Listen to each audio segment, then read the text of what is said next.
Hey Mia, what's going on? Getting the table set up for the big banquet tonight? That's right. There's a proper way to set the table, and that is what I'm doing. Yeah, I think there was a session on proper table setting at 4-H camp.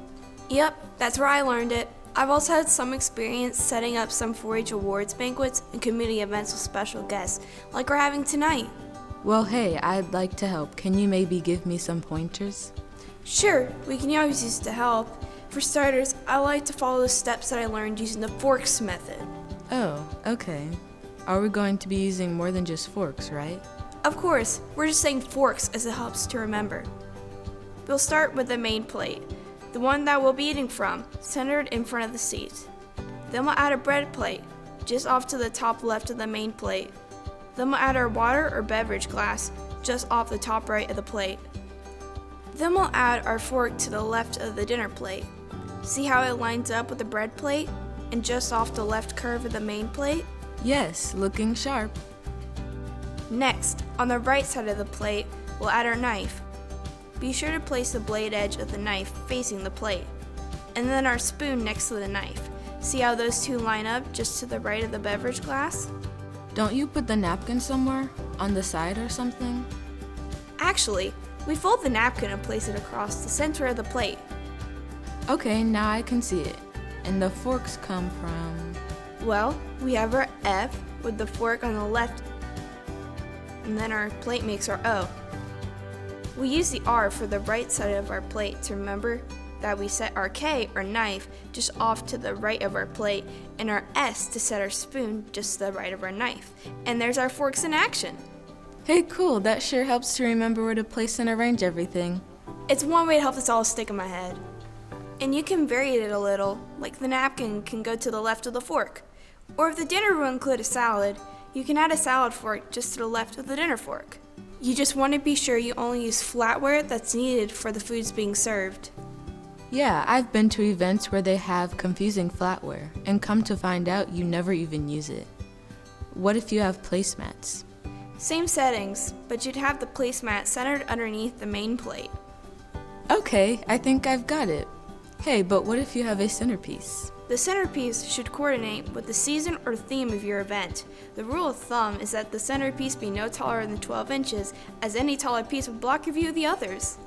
Wow, this is looking like it's going to be a really nice event. I know we're going to have some really important guests, so we'll have to watch our table manners. Table manners are key, no matter where you are or what guests you might be with. Oh yeah, like what? Like how to use a napkin or passing dishes? That's right. There's a number of table manners that all 4-Hers should know and use, like don't start eating until everyone at the table is seated or has been served. When you sit down at the table, the first thing you do is open your napkin halfway and place it in your lap.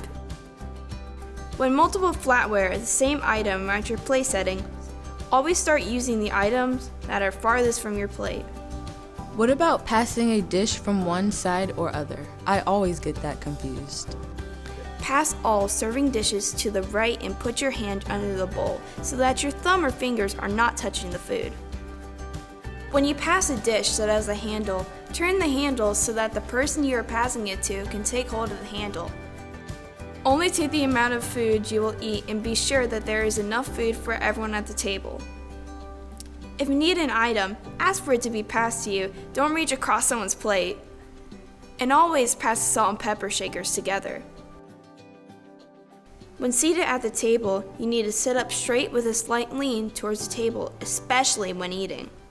Your chair should be a comfortable distance from the table, and you keep your elbows at your side with your feet on the floor. Cut only 1 or 2 bites of food at a time and set your flatware on your plate when not in use. When eating bread or dinner buns, tear off a bite-sized piece, and if you use butter, butter each piece as you eat it.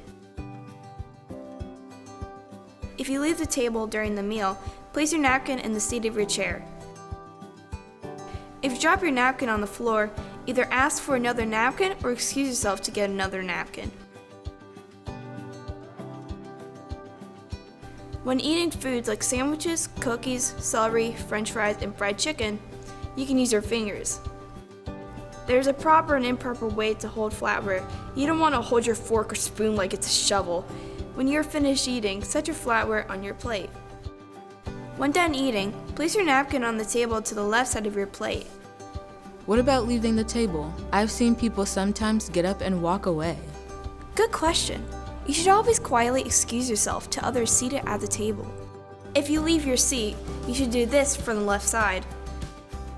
And if you need to cough or sneeze, always turn away from the table and cover your mouth with the inside of your elbow.